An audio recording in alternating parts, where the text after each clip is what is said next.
जय श्री कृष्णा दोस्तों, राधे राधे। आज हम आप सभी के लिए कार्तिक मास में नित्य नियम से सुनी जाने वाली 5 पौराणिक कहानियों को लेकर आए हैं। इन कहानियों को कार्तिक मास में नित्य नियम से सुना जाता है। इन कथाओं को कार्तिक मास में सुनने से घर में सुख शांति बढ़ती है, कलेश का नाश होता है, भगवान की कृपा घर भर में बनी रहती है। कार्तिक माह में पवित्र नदी या जल से स्नान और कार्तिक मास की कथा का विशेष महत्व माना गया है। इस पूरे माह में कार्तिक स्नान और भगवान की आराधना की जाती है और कार्तिक मास की कथा सुनी जाती है। इससे सांसारिक पापों का नाश होता है और भगवान श्री हरि विष्णु की कृपा प्राप्त होती है। और कार्तिक मास की कथा की पुराणों में बड़ी ही महिमा बताई गई है। तो आइए सुनते हैं कार्तिक मास की कथा को। एक नगर में एक ब्राह्मण और एक ब्राह्मणी रहते थे। वह रोजाना 7 कोस दूर गंगा यमुना स्नान करने जाती थी। इतनी दूर आने जाने से ब्राह्मणी थक जाती थी। तब ब्राह्मणी कहती थी कि हमारे एक बेटा होता तो कितना अच्छा रहता। बेटे के बहू आती तो हमें घर वापस जाने पर खाना बना हुआ मिलता और बहू घर का काम भी कर देती। ब्राह्मणी की बात सुनकर ब्राह्मण ने कहा कि तूने बात तो सही कही है, चल मैं तेरे लिए बहू ला ही देता हूँ। ब्राह्मण ने कहा कि एक पोटली में आटा डालकर कुछ मोहरे रख दी। ब्राह्मण के कहे अनुसार ब्राह्मणी ने पोटली बांध कर दे दी। पोटली लेकर ब्राह्मण चला गया। ब्राह्मण अभी कुछ ही दूर गया था कि उसे यमुना के किनारे बहुत ही सुंदर लड़कियां दिखाई दी। वह सब रेत में घर बनाकर खेल रही थीं। उनमें से एक लड़की ने कहा कि मैं अपना घर नहीं बिगाड़ूंगी, मुझे तो रहने के लिए ही घर चाहिए। लड़की की बात सुनकर ब्राह्मण मन ही मन सोचने लगा कि बहू बनाने के लिए यही लड़की सही रहेगी। जब वह लड़की जाने लगी तो ब्राह्मण भी उसके पीछे पीछे उसके घर तक चला गया। वहां जाकर ब्राह्मण ने कहा, बेटी अभी कार्तिक मास चल रहा है, इसलिए मैं किसी के घर खाना नहीं खाता। मैं आटा लेकर आया हूँ, तुम अपनी माँ से पूछो कि क्या वह मेरे लिए आटा छानकर 4 रोटी बना देंगी। यदि वह मेरा आटा छानकर रोटी बनाएंगी तो ही मैं रोटी खाऊंगा। लड़की ने जाकर अपनी माँ से सारी बात कह दी। माँ ने कहा, ठीक है, जाकर बाबा से कह दी कि वह अपना आटा दे दें, मैं रोटी बना दूंगी। जब वह आटा छानने लगी तो आटे में से मोहरें निकली। वह सोचने लगी कि जिसके आटे में इतनी मोहरें हैं तो उसके घर में कितनी मोहरें होंगी। जब ब्राह्मण खाना खाने बैठा तो लड़की की माँ ने कहा, बाबा आप अपने लड़के की सगाई करने जा रही हो। तब ब्राह्मण ने कहा कि मेरा बेटा तो काशी में पढ़ने गया हुआ है, लेकिन यदि तुम कहो तो खांड कटोरे से विवाह करके तेरी बेटी को अपने साथ ले जाऊं। लड़की की माँ ने कहा, ठीक है बाबा, और खांड कटोरे से शादी करा के ब्राह्मण के साथ भेज दिया। ब्राह्मण ने घर आकर कहा, रामू की माँ दरवाजा खोल कर देख, मैं तेरे लिए बहू लेकर आया हूँ। ब्राह्मणी बोली, दुनिया ताने मारती थी, अब आप भी मारने लगी। हमारे तो 7 जन्म तक कोई बेटा बेटी नहीं है, तो बहू कहाँ से आएगी। ब्राह्मण ने कहा कि तू दरवाजा खोल कर तो देख। जब ब्राह्मणी ने दरवाजा खोला तो सामने बहू को खड़ा देखा। उसने बहू का स्वागत किया और आदर सत्कार से अंदर ले गई। अब ब्राह्मण और ब्राह्मणी स्नान करने जाती तो बहू घर का सारा काम करके और खाना बनाकर रखती। वह उनके कपड़े धोती और रात को पैर भी दबाती। इस तरह काफी समय बीत गया। ब्राह्मणी ने अपनी बहू से कहा कि बहू कभी भी चूल्हे की आग मत बुझने देना और मटके का पानी खत्म मत होने देना। एक दिन की बात है, चूल्हे की आग बुझ गई। तब बहू भागी भागी अपनी पड़ोसन के पास गई और कहा कि मेरे चूल्हे की आग बुझ गई है, मुझे थोड़ी आग चाहिए। मेरे सास ससुर सुबह 4 बजे से गए हुए हैं, वह थके हारे आएंगी, इसलिए मुझे उनके लिए खाना बनाना है। तब पड़ोसन ने कहा कि तू तो बावली है, तुझे यह दोनों मिलकर पागल बना रहे हैं। इनके कोई बेटा नहीं है। बहू ने कहा, नहीं ऐसा मत बोलिए, इनका बेटा तो बनारस काशी में पढ़ने गया हुआ है। तब पड़ोसन ने कहा कि यह तुझे झूठ बोलकर लाए हैं, इनके कोई बेटा नहीं है। अब बहू पड़ोसन की बातों में आ गई और कहने लगी कि अब आप ही बताओ मैं क्या करूं। पड़ोसन ने कहा कि करना क्या है, जब तुम्हारे सास ससुर आए तो जली फूकी रोटियां बनाकर देना और बिना नमक की दाल बनाकर देना। खीर की कड़छी दाल में और दाल की कड़छी खीर में डाल देना। वह पड़ोसन की सारी सीख लेकर घर वापस लौट आई। जब उसके सास ससुर घर आए तो उसने ना तो उनका आदर सत्कार किया, ना ही उनके कपड़े धोई। जब उसने सास ससुर को खाना दिया तो सास बोली, बहू आज ये रोटियां जली फूकी क्यों हैं और दाल भी अलूनी है। तब बहू ने पलट कर जवाब दिया कि एक दिन ऐसा खाना खा लोगी तो कुछ बिगड़ नहीं जाएगा तुम्हारा।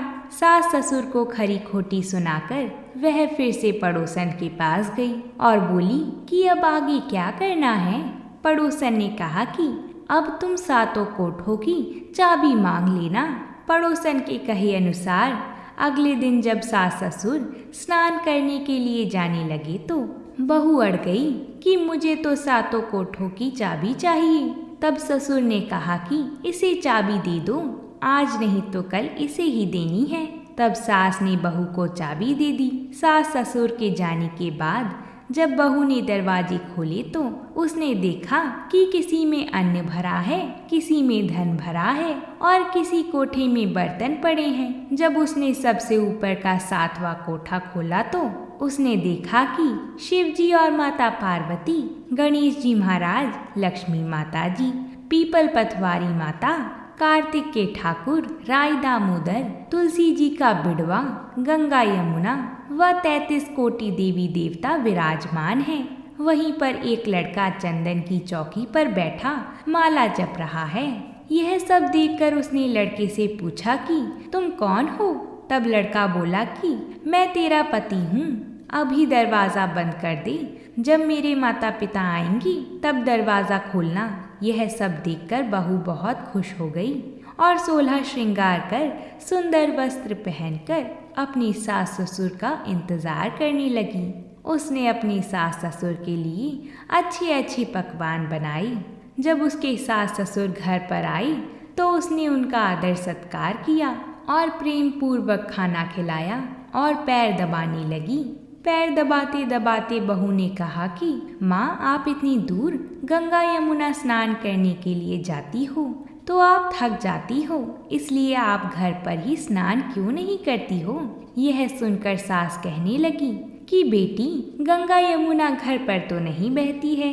तब उसने कहा, हाँ माँ जी बहती है, चलो मैं आपको दिखाती हूँ। जब बहू ने 7वां कोठा खोलकर दिखाया तो उसमें शिव जी, माता पार्वती, भगवान गणेश जी, लक्ष्मी जी महारानी, पीपल पथवारी माता, कार्तिक के ठाकुर, राय दामोदर, तुलसी जी का बिड़वा, गंगा यमुना बह रही हैं और 33 कोटि देवी देवता विराजमान हैं। वहीं चौकी पर बैठा एक लड़का माला जप रहा है। माँ ने कहा कि बेटा तू कौन है।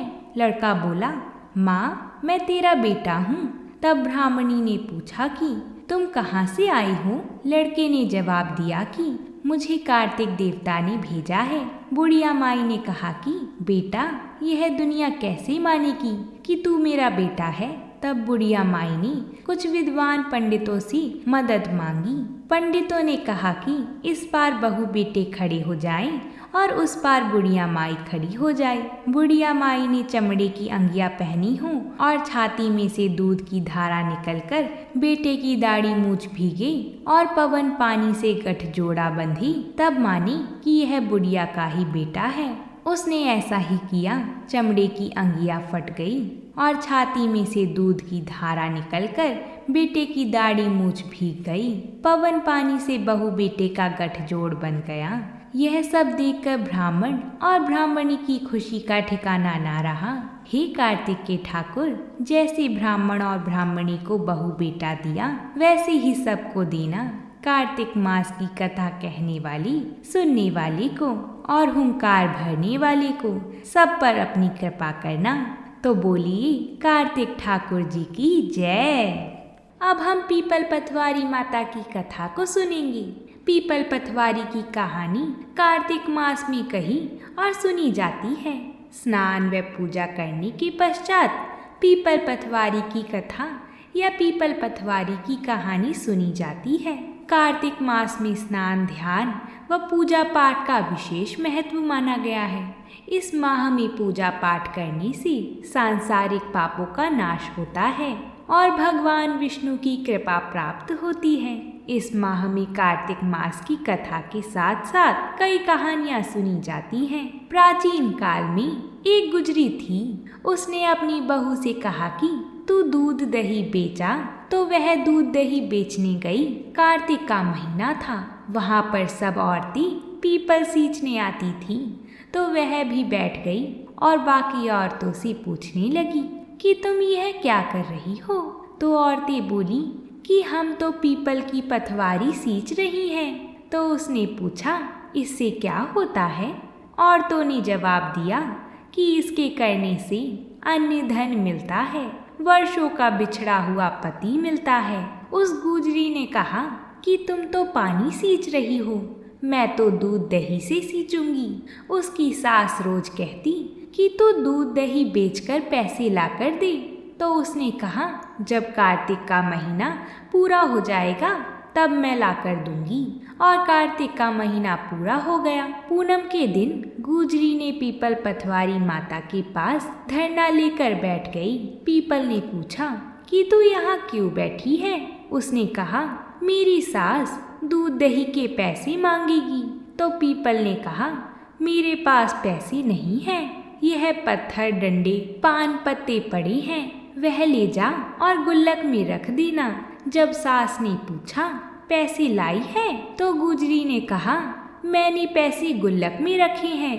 तब सास ने गुल्लक खोलकर देखी तो सास देखती रह गई कि उसमें हीरे मोती जगमगा रहे हैं। पत्थर, डंडे और पत्तों का धन हो गया था। सास बोली कि बहू इतना पैसा कहाँ से लाई। तो बहू ने आकर देखा तो बहुत धन पड़ा था। तब गुजरी ने कहा सासू जी, मैंने तो 1 महीने दूध दही से पीपल पथवारी को सींचा था और मैंने उससे धन मांगा था, तो उन्होंने मुझे पत्थर, डंडी और पत्ते दिए थे जो मैंने गुल्लक में रख दिए थे और वह हीरे मोती हो गए हैं। तब सासू जी ने कहा कि अब की बार मैं भी पथवारी माता को सींचूंगी। सास दूध दही तो बेचाती थी और हांडी धोकर पीपल पथवारी में रखाती थी और बहू से कहती थी कि तू मेरे से पैसे मांग। तो बहू ने कहा कि कभी बहू भी सास से पैसे मांगती है। तो सास बोली कि तू मेरे से पैसे मांग। तो बहू ने सास से दूध दही के पैसे मांगे। तो सासू जी भी पीपल पथवारी माता के पास जाकर धरना लेकर बैठ गईं। तो डंडे, पत्ते, पान, भाटे उसे भी दिए और कहा गुल्लक में जाकर रख देना। फिर घर आकर सास ने गुल्लक में वह सब कुछ रख दिया। बहू ने जब पैसे मांगी तो सास बोली कि गुल्लक में रखे हैं। फिर बहू ने गुल्लक खोलकर देखी तो उसमें कीड़े मकोड़े चल रहे थे। गुजरी ने सास से कहा यह क्या है। तो सास देखकर बोली कि पीपल पथवारी माता ने तेरे को तो अन्न धन दिया और मुझे कीड़े मकोड़े दिए। तब सब बोले कि बहू तो सच से सींचती थी और सासू जी तुम तो धन की भूख से सींचती थी। इसलिए हे पथवारी माता, जैसे बहू को दिया वैसा सबको देना और जैसा सासू जी को दिया वैसा किसी को मत देना। तो बोलिए पीपल पथवारी माता की जय। अब हम कार्तिक माह में सुनी जाने वाली माता तुलसी की कथा को सुनेंगे। सभी भक्त इसे श्रद्धा और भक्ति पूर्वक सुनिएगा। बोलिए माता तुलसी की जय। एक समय की बात है, कार्तिक महीने में सब औरतें तुलसी माता को सींचने जाया करती थीं। सब तो सींच कर आती, परंतु एक बुढ़िया आती और कहती कि हे तुलसी माता, सबकी दाता, मैं तेरा बिड़ला सींचती हूँ। मुझे बहू दे, पीले रंग की धोती दे, मीठा मीठा घास दे, वैकुंठ में वास दे, चटक की चाल दे, पटक की मौत दे, चंदन का काट दे, रानी सा राज दे, दाल भात का भोजन दे, 11 की मौत दे और कृष्णा का कंधा दे। तब तुलसी माता यह सुनकर सूखने लगी तो भगवान ने पूछा कि हे तुलसी, तुम क्यों सूख रही हो? तुलसी माता ने कहा, मेरे मन की मत पूछो। तो भगवान ने कहा कि अगर मैं ये बात नहीं पूछूंगा तो कौन पूछेगा? तो तुलसी माता ने कहा कि एक बुढ़िया रोज आती है और कहती है, पीताम्बर की धोती दे, मीठा मीठा घास दे, वैकुंठ में वास दे, चटक की चाल दे, पटक की मौत दे, रानी सा राज दे, दाल भात का भोजन दे, 11 की मौत दे और कृष्ण जी का कंधा दे। परंतु हे भगवान, मैं सब बात तो पूरी कर दूंगी, लेकिन कृष्णा का कंधा कहाँ से दूंगी? तो भगवान कृष्ण बोले कि जब यह मरेगी तो मैं इसे अपने आप ही कंधा देने आऊंगा। तुम बुढ़िया माई से कह दो। कुछ समय बाद जब बुढ़िया माई का देहांत हो गया तो सारे गांव वाले इकट्ठा हो गए और बुढ़िया माई को ले जाने लगे। तो वह इतनी भारी हो गई कि किसी से भी नहीं उठी। तब सबने कहा, यह तो इतनी पूजा पाठ करती थी, पाप नष्ट होने की माला फेरती थी, फिर भी भारी हो गई। बूढ़े ब्राह्मण के भेष में भगवान आए और सबसे पूछा कि यह कैसी भीड़ है? तब आदमी बोले कि यह बुढ़िया मर गई है, पापिणी थी, इसलिए किसी से भी नहीं उठती है। तो भगवान ने बुढ़िया माई के कान के पास जाकर कहा कि बुढ़िया माई, मन की निकाल ले, पीताम्बर की धोती ले, मीठा मीठा घास ले, वैकुंठ का वास ले, चटक की चाल ले, चंदन का काट ले, झालर की झनकार ले, दाल भात को जीम ले और कृष्णा का कंधा ले। फिर यह बात सुनकर बुढ़िया माई हल्की हो गई। भगवान श्री कृष्ण उन्हें अपने कंधे पर ले गए और उसे मुक्ति मिल गई। हे तुलसी माता, जैसे आपने उसकी मुक्ति कराई वैसी ही हमारी भी कराना, और जैसे भगवान ने कंधा उसको दिया वैसा हमें भी देना। बोलिए तुलसी माता की जय, बोलिए भगवान श्री हरि विष्णु की जय। कार्तिक मास की चौथी कथा के अनुसार पुराने समय की बात है। एक नगर के राजा और रानी को कोई संतान नहीं थी। संतान न होने के कारण वे हमेशा दुखी रहते थे। महारानी गाज माता की भक्ति करती थी। एक दिन रानी ने कहा कि हे गाज माता, यदि मेरा गर्भ रहता है तो मैं आपके हलवा और पूरी की कढ़ाई कर दूंगी। गाज माता ने अपने भक्तों की बात सुनी और उसे पुत्र प्राप्ति का वरदान दिया। कुछ दिनों पश्चात महारानी के एक लड़का हुआ, पर वह कढ़ाई करना भूल गई। इससे गाज माता रुष्ट हो गई और गाज माता ने सोचा कि महारानी तो मुझे भूल गई है। और एक दिन रानी का लड़का पालने में सोया हुआ था। तब एक भयंकर गरजती हुई बादली आई और महारानी के लड़के को उठाकर अपने साथ ले गई। बादली ने लड़के को जंगल में छोड़ दिया। उस तरफ से एक भील और भीलनी जंगल से गुजर रहे थे तो उन्होंने पालने में एक छोटे बालक को सोते हुए देखा। भील और भीलनी के भी कोई बच्चा नहीं था, इसलिए वह बच्चे को देखकर अत्यंत प्रसन्न हो गई और उसे अपने साथ ले गए। उसी नगर में एक धोबी रहता था जो राजा के भी कपड़े धोता था और भील के भी कपड़े धोता था। जब वह धोबी राजा के महल में गया तो उसने देखा कि वहाँ शोर हो रहा था कि गाज माता महारानी के लड़के को उठाकर ले गई हैं। तब धोबी ने कहा कि आज उसने एक लड़के को भील के घर पर पालने में सोते हुए देखा है। जब राजा को यह बात पता चली तो उसने तुरंत भील को अपने महल में बुलवाया और भील से पूछा कि तेरे घर में लड़का कहाँ से आया? तब भील बोला, मैं गाज माता का व्रत करता था तो मुझे गाज माता ने बेटा दिया है। इस पर राजा और रानी को याद आया कि हमने भी गाज माता को कढ़ाई करने के लिए बोला था, लेकिन हमने कढ़ाई नहीं की, इस कारण गाज माता ने हमसे हमारा बेटा ले लिया है। तब महारानी ने कहा कि गाज माता, मेरा बेटा मुझे वापस दे दो। मैंने जितनी कढ़ाई के लिए कहा था उससे 2 गुनी कढ़ाई करूँगी। और तब महारानी ने गाज माता का खूब धूमधाम से उजमन किया। तब गाज माता ने प्रसन्न होकर उनका लड़का वापस कर दिया। भील और भीलनी के यहाँ भी बहुत धन दौलत और एक सुंदर से पुत्र रत्न की प्राप्ति हुई। तब सारे शहर में महाराज ने ढिंडोरा पिटवा दिया कि जब भी लड़का या शादी हो तो गाज माता का उजमन करें। गाज माता ने जैसे रानी को लड़का दिया, भील भीलनी को धन और पुत्र दिया, वैसे ही सबको देना।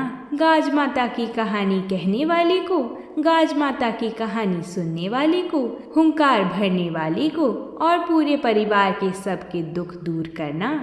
बोलिए गाज माता की जय। अब हम धर्मराज जी की कथा को सुनकर कार्तिक मास की 5वीं कथा को पूर्ण करेंगे।